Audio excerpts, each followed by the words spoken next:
8 years. 8 long years of arriving at 7:30 every morning, watching the London drizzle streak down the office windows of Parker and Associates Marketing. 8 years of staying until well past 8 in the evening, long after the fluorescent lights had begun their tired flicker. 8 years of pouring my soul into campaigns that would later bear someone else's signature. My name is David Matthews, and this is the story of how I became visible again. It started on a particularly grey October morning in 2015. I was 26, fresh out of university, clutching my marketing degree like a lifeline as I walked through the glass doors of what I thought would be my stepping stone to greatness. The reception area smelled of expensive leather and coffee, the kind that whispered success in corporate tones. Sarah Henderson, the HR manager, greeted me with a practiced smile. She was in her early 40s, auburn hair pulled back in a neat bun, wearing a navy blazer that spoke of authority without being intimidating. "Welcome to Parker and Associates, David," she said, extending a firm handshake. "We're thrilled to have you join our creative team." The creative team. Those words sent a surge of excitement through my chest. I dreamed of this moment throughout university, staying up late perfecting presentations, studying the campaigns of advertising legends. This was it, my chance to make a mark. Mr. Richard Parker himself emerged from the lift, a tall man in his mid-50s, with silver hair and eyes that seemed to calculate the value of everything they saw. His handshake was brief, professional. "Matthews, isn't it? Well, Henderson will show you the ropes. We expect great things from our junior executives." Junior executive. The title felt weighty, important. I straightened my shoulders, adjusted my tie, and followed Sarah through the maze of desks and glass-walled meeting rooms. The office buzzed with energy. Marketing executives hunched over their computers, phones pressed to ears, discussing campaigns and budgets. The walls were adorned with awards and framed advertisements, testament to the agency's success. Floor-to-ceiling windows offered a view of the Thames, and on clear days you could see the London Eye turning slowly in the distance. "This is your desk," Sarah announced, stopping beside a modest workstation in the middle of the open-plan area. "You'll be reporting to James Mitchell, our creative director." James was everything I aspired to be. Confident, charismatic, with an easy laugh and a way of making everyone feel like they were part of something important. He wore expensive suits with casual confidence, his dark hair always perfectly styled despite the long hours we all kept. "David, welcome aboard, mate," he said, clasping my shoulder with genuine warmth. "I've heard good things about you. Ready to dive in?" That first project was for Thornfield Hotels, a mid-sized chain looking to rebrand themselves as luxury boutique establishments.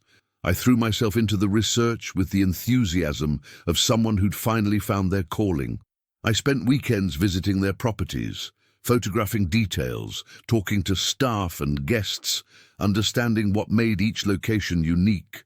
Late one evening, as the office emptied around us, I presented my findings to James. The conference room felt intimate with just the two of us, the city lights beginning to twinkle beyond the windows. "What if we focused on the stories?" I suggested, spreading my photographs across the polished table. "Each hotel has this incredible history. The Thornfield in Bath sits on land that was once a Roman bathhouse. The one in York has a medieval foundation. Instead of generic luxury messaging, what if we celebrated these unique narratives?" James leaned forward, studying my work with growing interest. His eyes lit up as he flipped through my research notes, pages filled with historical facts, guest testimonials, architectural details. "This is brilliant, David.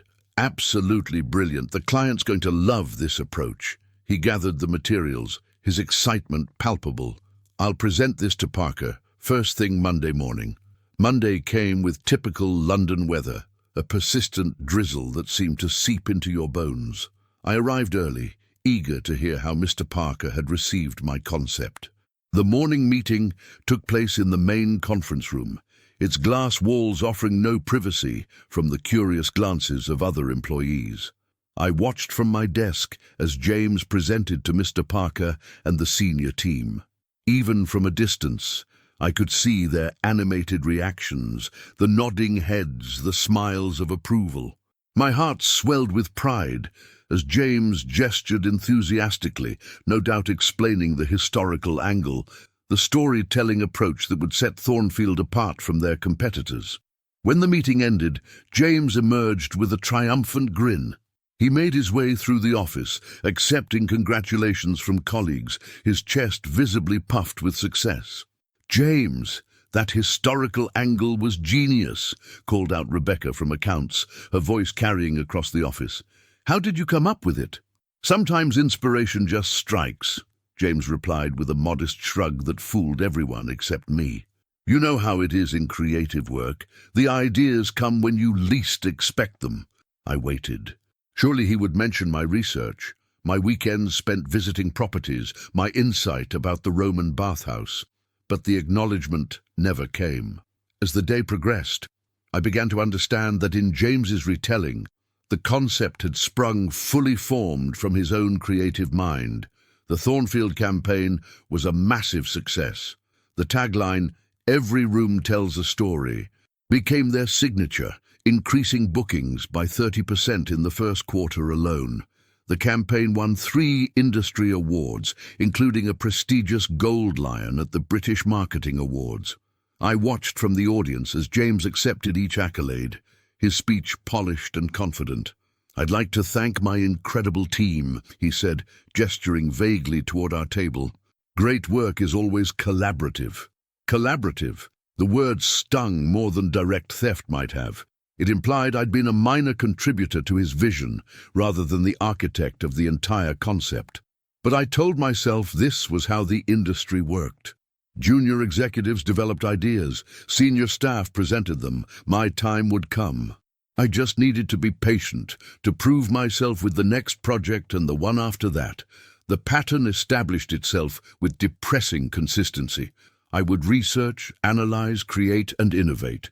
James would present, claim credit, and bask in the resulting praise. My name appeared on internal documents, buried in lists of contributors, but never in client presentations or award submissions. Project after project followed the same trajectory. A travel company wanted to target millennials. I developed the Wanderlust Wednesdays social media campaign that went viral. A fashion retailer needed to compete with online giants. I created the Style in Your Size Inclusivity Initiative that increased their revenue by 40%. A tech startup required positioning against industry leaders. I coined the human technology brand promise that became their defining characteristic. Each success felt simultaneously like victory and defeat. Victory because I knew my ideas were working. Defeat because the world would never know they were mine. The office Christmas party of 2018 crystallized my growing frustration. Held at an upscale venue in Canary Wharf, it was supposed to be a celebration of our year's achievements. I wore my best suit, hoping tonight might be different, that perhaps Mr. Parker would acknowledge my contributions in his annual speech. The venue was elegant, soft lighting, jazz music, waiters circulating with champagne and canapes. Colleagues mingled in small groups, discussing holidays and bonuses, their laughter mixing with the gentle clink of glasses. I found myself standing alone near the bar, nursing a whiskey and watching James hold court near the windows overlooking the Thames. He was regaling a group of senior executives with war stories from our campaigns, embellishing details and accepting praise with practiced humility. "That Thornfield campaign," Mr. Parker was saying, his voice carrying clearly across the room. "James, that was the kind of innovative thinking that sets us apart from the competition." I drained my glass, the whiskey burning my throat. Around me, conversations continued, colleagues celebrated, and life went on as if I didn't exist. The irony wasn't lost on me that in a room full of people who knew me, who worked alongside me every day, I felt completely invisible. Sarah from HR appeared at my elbow, her expression sympathetic. "Tough night." I forced a smile. "Just tired." Long year, you know. She studied my face with the perceptiveness that made her good at her job. You've been working incredibly hard, David. I hope you know that doesn't go unnoticed, doesn't it? The words slipped out before I could stop them. Sarah's expression softened. Recognition in this industry is complicated, but good work always finds a way to shine through eventually. Eventually. How long was eventually? Another 8 years? Another 16? As 2019 dawned, I made a resolution to speak up more, to ensure my contributions were acknowledged. But the corporate machine had its own momentum, and changing established patterns proved nearly impossible. During team meetings, when I offered ideas, James would nod appreciatively and then rephrase my suggestions as his own thoughts. Building on what David just said became his favorite phrase, a linguistic sleight of hand that transformed my concepts into his elaborations. I began documenting everything, saving emails, keeping detailed notes of meetings, creating paper trails that proved my involvement. But what was I supposed to do with this evidence? March into Mr. Parker's office and accuse James of idea theft? Challenge the creative director who had the boss's ear and respect? The London property market was booming, but my salary remained stagnant. Colleagues hired after me received promotions while I remained in the same position, the same desk, the same state of professional limbo. I watched junior executives become senior consultants become managers, managers become directors, while I remained David Matthews, junior executive, contributor to be thanked in vague collective terms. My personal life began to suffer. Sarah, the woman I'd been dating for 2 years, grew tired of my complaints about work. Just find another job, she would say, not understanding that changing companies wouldn't necessarily change my situation. The problem wasn't Parker and Associates. It was an industry that rewarded presentation over innovation, charisma over creativity. You're becoming bitter, Sarah told me one rainy evening as we sat in our favorite pub in Covent Garden.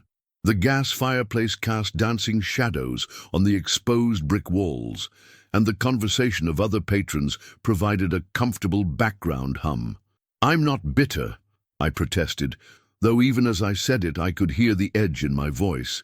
I'm frustrated. There's a difference. Is there? She stirred her wine thoughtfully. David, you're brilliant at what you do. Everyone knows that. But if you're not happy where you are, do something about it. But what could I do? I loved the work itself, loved the challenge of solving complex marketing problems, loved the moment when a campaign clicked into place. The issue wasn't the job. It was the invisibility, the sense that my professional identity was slowly being erased. By 2020, the pattern had become so established that I stopped expecting credit. When the Henderson Industries account landed on my desk with a deadline of 2 weeks, I attacked it with my usual thoroughness, but without the naive hope that had once sustained me.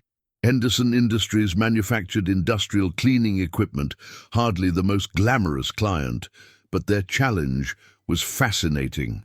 How do you make industrial cleaners exciting to facility managers? I spent hours researching their target audience, discovering that facility managers took pride in their building's cleanliness and efficiency. They weren't just buying equipment, they were buying the ability to take pride in their work environment. The insight hit me during a late evening in the office. The building was nearly empty, just the security guards' footsteps echoing in the corridors and the distant hum of the ventilation system. What if we positioned their equipment not as industrial tools, but as instruments of transformation? Clean slate, fresh start became my campaign concept. Instead of focusing on technical specifications, we would showcase the transformation that happened when spaces were properly maintained.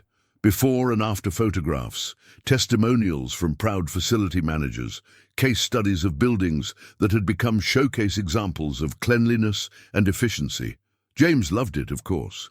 The client loved it even more. Henderson Industries' sales increased by 55% in the first 6 months, their highest growth rate in a decade. The campaign won the Industrial Marketing Excellence Award, with James accepting the trophy and giving interviews about his innovative approach to B2B marketing. I watched the award ceremony from the audience, clapping politely as James thanked the incredible team that made this vision a reality. The applause washed over me like white noise, meaningless and distant. But something had shifted inside me.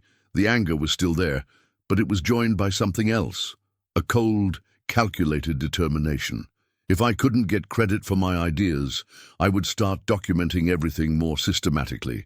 Not for confrontation, but for my own record, my own proof that I existed professionally. I began keeping a detailed journal of every project, every idea, every contribution, not with any grand plan for revenge or exposure, but simply to maintain my own sanity, to have concrete proof that I was more than a name buried in acknowledgements. The pandemic hit in March 2020, sending us all into remote work. Paradoxically, the isolation of working from home made me feel less alone professionally. Without the daily visual reminder of James presenting my ideas to applauding colleagues, I could focus on the work itself, finding satisfaction in the creative process, even if the credit went elsewhere. My small flat in Bermondsey became my office, the kitchen table my desk. Video calls replaced in-person meetings, and somehow, in the pixelated democracy of Zoom conferences, my voice carried more weight. Perhaps it was the leveling effect of everyone being reduced to thumbnail squares on a screen, or maybe James's charisma was less effective through a computer camera. For the first time in years, I began to feel like a valued contributor rather than an invisible source of ideas. Colleagues started addressing questions directly to me during video calls, asking for my opinion on creative directions, including me in brainstorming sessions as more than just a note-taker. The Marlborough Trust project arrived in August 2020, a charity focused on supporting young entrepreneurs from disadvantaged backgrounds. Their existing fundraising had stagnated, and they needed a campaign that would re-energize donor interest and attract corporate sponsors. Working from home, I dove deep into research about their beneficiaries, spending hours on video calls with young entrepreneurs who had received grants, understanding their stories, their challenges, their dreams. One conversation particularly stuck with me. A young woman from Manchester who had used her grant to start a sustainable fashion company. "People think charity is just about giving money," she told me, her enthusiasm evident even through the grainy video connection. But what Marlborough Trust gave me was belief. They believed in my idea when nobody else would. That conversation sparked the campaign concept. We don't give handouts, we give hand-ups. The focus would shift from traditional charity messaging to investment messaging. Donors weren't just giving money, they were investing in the next generation of business leaders. The campaign materials featured success stories, showing the journey from grant recipient to successful entrepreneur. Instead of asking for donations, we asked people to invest in tomorrow's innovators. The psychological shift from charity to investment transformed the entire dynamic. James presented the campaign to Marlborough Trust's board via video conference, and their reaction was immediate and enthusiastic. Within a week, they had approved the full proposal and increased their marketing budget by 30%. The Hand Ups campaign exceeded every expectation. Donations increased by 80% in the first quarter. Corporate sponsors lined up to be associated with the investment concept. The campaign won the Non-Profit Marketing Award and was featured in 3 industry publications as an example of innovative charity marketing. Once again, I watched James accept accolades for his revolutionary approach to charity marketing, but this time, something was different. During one of the video interviews, the journalist asked specific questions about the research process, the insight development, the creative evolution. James stumbled slightly, his usual confident delivery faltering when pressed for details about how he had developed the investment angle. He recovered quickly, pivoting to broader statements about creative inspiration and team collaboration, but for a moment his lack of intimate knowledge about the concept's genesis was evident. I found myself studying James more carefully during meetings, noticing the subtle signs when he was discussing ideas he hadn't originated. The slight hesitation when asked follow-up questions, the tendency to speak in generalities rather than specifics, the way he deflected detailed inquiries back to the team. As 2021 progressed and we slowly returned to office work, I began to see the broader pattern more clearly. James was undoubtedly talented at presentation and client management, but his creative contributions were largely repackaging and presenting ideas generated by others, primarily me. The realization should have made me angrier, but instead, it brought a strange sense of clarity. I wasn't invisible because I lacked talent or value. I was invisible because the system was designed to make people like me invisible. Recognition flowed upward through hierarchical channels, pooling at the level of directors and executives while barely trickling down to the actual creators. Understanding the system didn't make it less frustrating, but it helped me strategize more effectively. If James needed my ideas to maintain his reputation, then I had more power than I realized. The key was finding a way to leverage that power without destroying my own position. The opportunity came in late 2022 with the Grandview Motors account, a struggling car dealership chain that needed to compete with both online car sales and larger dealership networks. It was a challenging brief. How do you make local car dealerships relevant in an increasingly digital marketplace? My research led me to spend weekends visiting Grandview locations, talking to sales staff and customers, understanding what actually happened in the car buying process. What I discovered was that despite all the digital disruption, people still craved human connection when making major purchases like cars. The insight crystallized during a conversation with Tom, a veteran salesman at the Brighton location.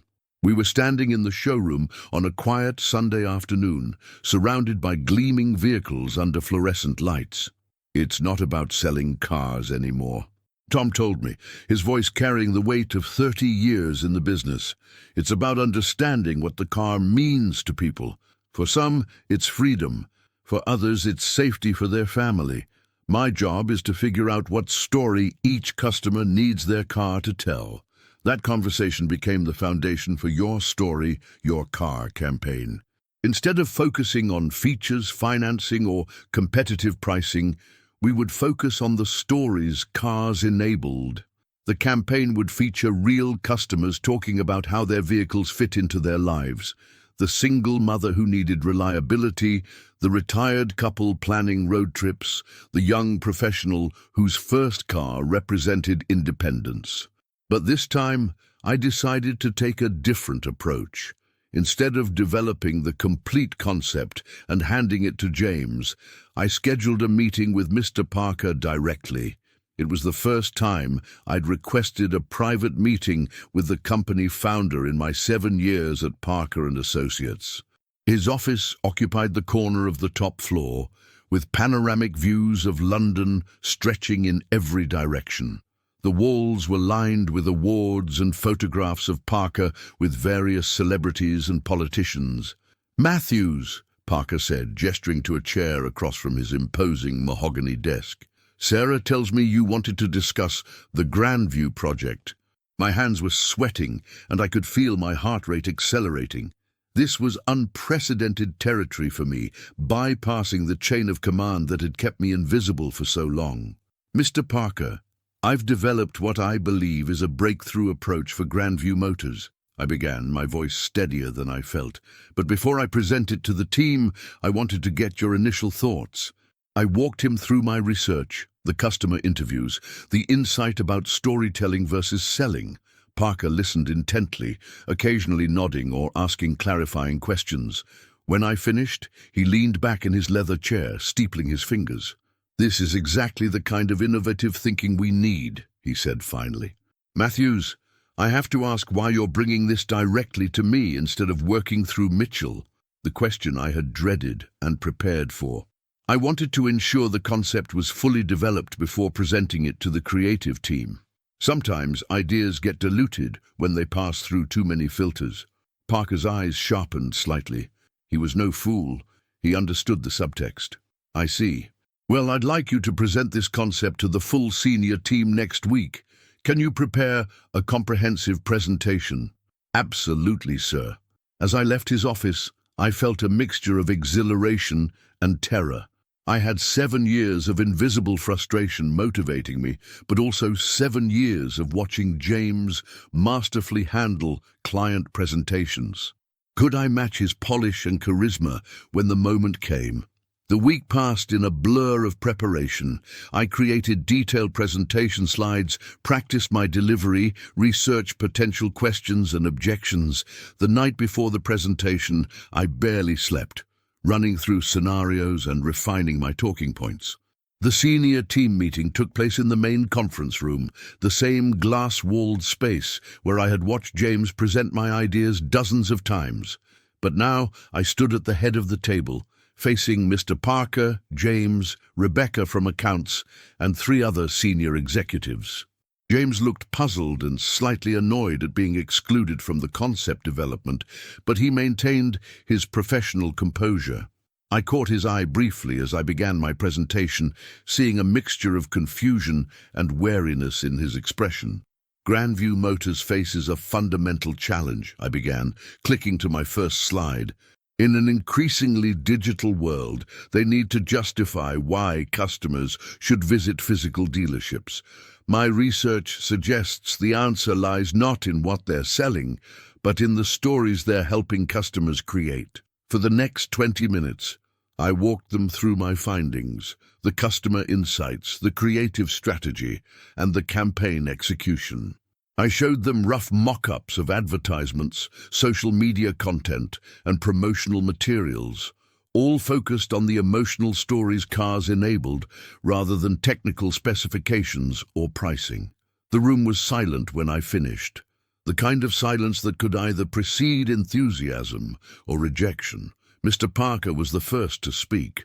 "This is exceptional work, Matthews. The insight about story-driven selling could revolutionize how Grandview approaches their marketing." He turned to the others. "Thoughts?" Rebecca leaned forward. "The customer research is incredibly thorough. I can see this approach working across multiple demographics." One by one, the senior executives offered their approval and suggestions. James remained quiet until Mr. Parker directly asked for his opinion. "It's solid work," James said carefully. "I think with some refinement this could be very effective." Mr. Parker's eyebrows rose slightly. "Refinement? What would you suggest?" James shifted in his seat, clearly unprepared to offer specific improvements to a concept he hadn't originated. "Well, I'd need to review the materials more thoroughly to offer detailed feedback." "Of course," Parker said smoothly.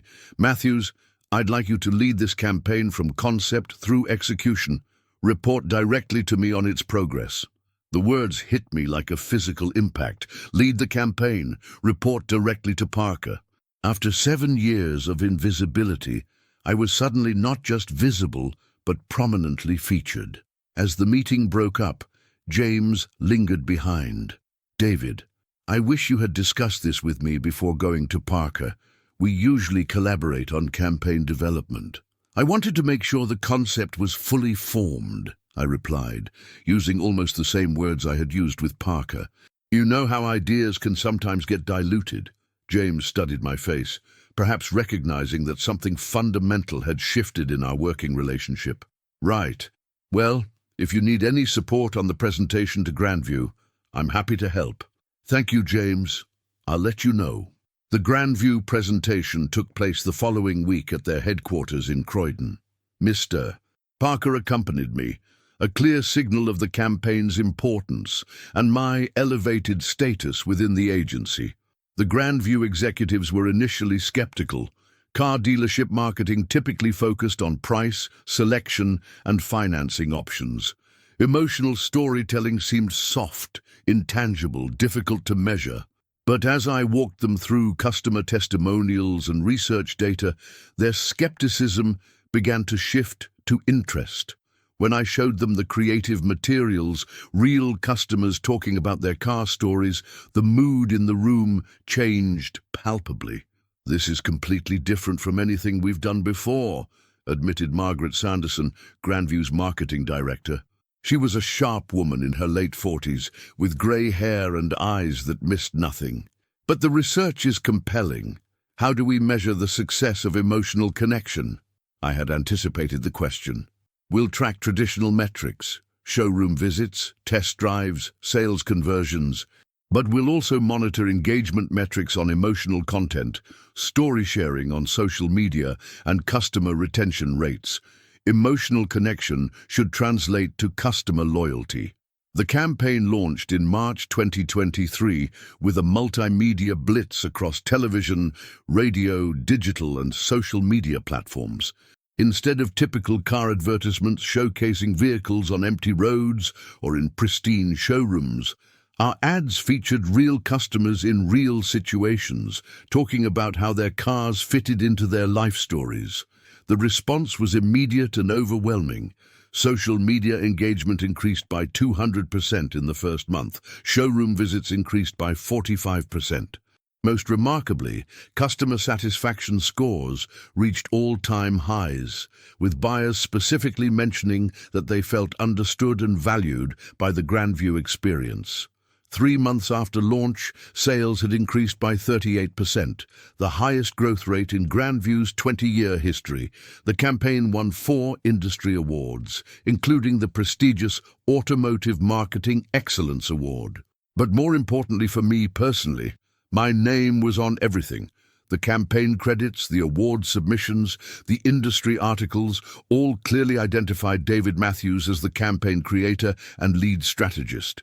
After 7 years of invisibility, I was suddenly being profiled in marketing publications and invited to speak at industry conferences.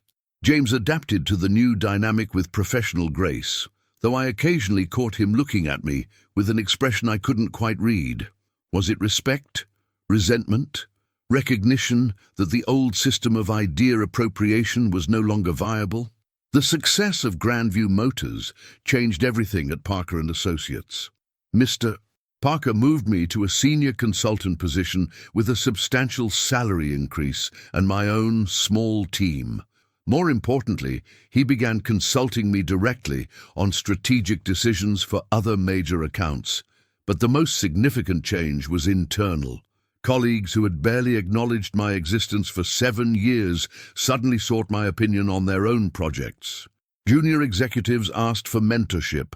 Other agencies tried to recruit me with increasingly generous offers. I had gone from invisible to indispensable in the span of 6 months. Which brings me to November 2023 and the annual Parker & Associates Awards ceremony. The event was held at the Grosvenor House Hotel in Mayfair, with the entire company in attendance, plus clients and industry partners. I sat at a table near the front, wearing a new suit that actually fit properly, watching Mr. Parker deliver his annual address.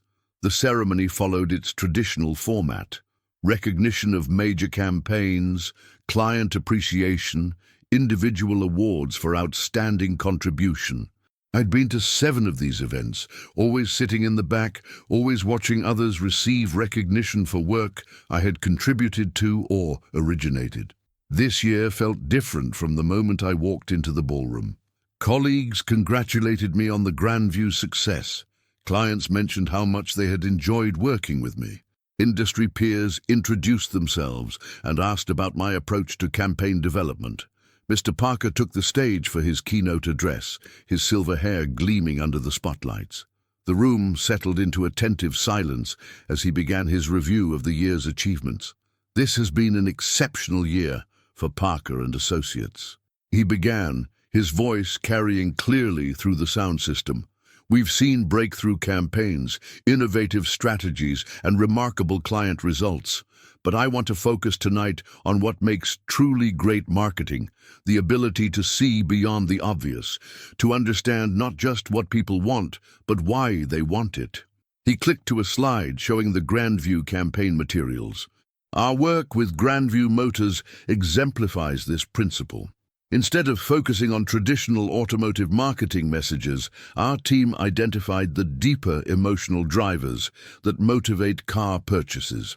The result was not just increased sales, but increased customer satisfaction and brand loyalty.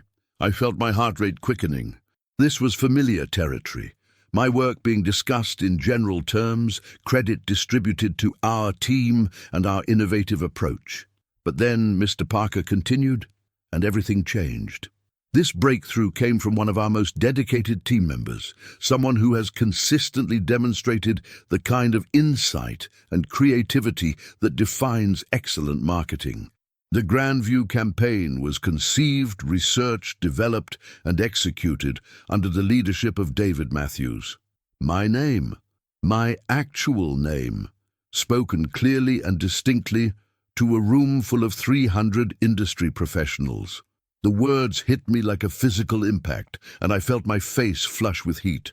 "David," Mr. Parker continued, "would you please join me on stage?" The room erupted in applause as I stood on unsteady legs. The walk to the stage felt both endless and instantaneous. Mr. Parker met me with a warm handshake and a crystal award that reflected the stage lights like captured stars. "David Matthews, everyone," he announced, his voice filled with genuine pride. "Creative strategist, innovative thinker, and the mind behind our most successful campaign of the year." The applause continued as I took the microphone, looking out at a sea of faces that were actually looking back at me. For 7 years I had been invisible in rooms like this. Now I was the center of attention, the focal point of recognition and respect. "Thank you, Mr. Parker." I began, my voice stronger than I had expected. 8 years ago, I joined Parker & Associates as a junior executive with big dreams and bigger ambitions. I've learned that great marketing isn't about clever slogans or flashy visuals. It's about understanding people deeply enough to tell them a story they recognize as their own. I paused, looking out at the audience, my eyes finding James among the crowd. He was applauding politely, his expression unreadable. The Grandview campaign succeeded because we listened to customers, not just as consumers, but as human beings with stories to tell. When we help people tell their stories, we don't just sell products, we create connections that last. The applause when I finished was warm and sustained. As I left the stage, colleagues shook my hand, clients introduced themselves, and industry contacts handed me business cards. The invisible man had suddenly become very visible indeed. Later that evening, as the formal ceremony gave way to networking and celebration, James approached me at the bar. He looked thoughtful, perhaps even reflective. "Congratulations, David," he said, extending his hand. "That was a well-deserved recognition." "Thank you, James." I shook his hand, noting the firmness of his grip, the sincerity in his eyes. "I owe you an apology," he continued, his voice lower now, meant only for me. "I've been thinking about our working relationship over the years. I may not have been as collaborative as I should have been. It was as close to an acknowledgement of idea appropriation as I was likely to get, and surprisingly, it was enough. The anger I had carried for so long had been replaced by something else: confidence, satisfaction, a sense of professional identity that no one could take away. "We all do what we think is best at the time," I replied. "What matters is moving forward." James nodded, relief evident in his expression. "If you ever want to collaborate on something again, genuinely collaborate, I'd welcome the opportunity." "I'd like that," I said, and found that I meant it. As the evening wound down and colleagues began to drift away, I found myself standing alone on the hotel's terrace, looking out at London's glittering skyline. The Thames reflected the city lights like a dark mirror, and somewhere in the distance, Big Ben chimed midnight. 8 years. 8 years of invisible contributions, of watching others receive credit for my ideas, of feeling like a ghost in my own professional life. But perhaps those years hadn't been wasted. They had taught me resilience, forced me to find satisfaction in the work itself rather than external recognition, developed my skills in an environment where I couldn't rely on charisma or politics to advance. The recognition felt sweeter for having been delayed, the visibility more precious for having been absent so long. I was no longer David Matthews, junior executive, invisible contributor to team efforts.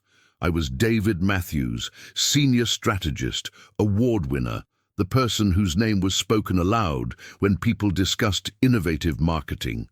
My phone buzzed with a text message.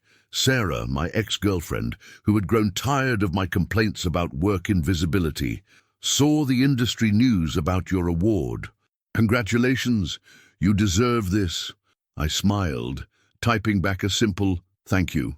She had been right years ago when she told me I needed to do something about my situation. It had just taken me longer than either of us expected to figure out what that something was. The terrace door opened behind me, and Mr. Parker emerged, loosening his bow tie. "There you are," he said, joining me at the railing. "Quite an evening." "Yes, sir, thank you for the recognition. It means more than I can express." Parker studied my profile in the reflected light from the ballroom.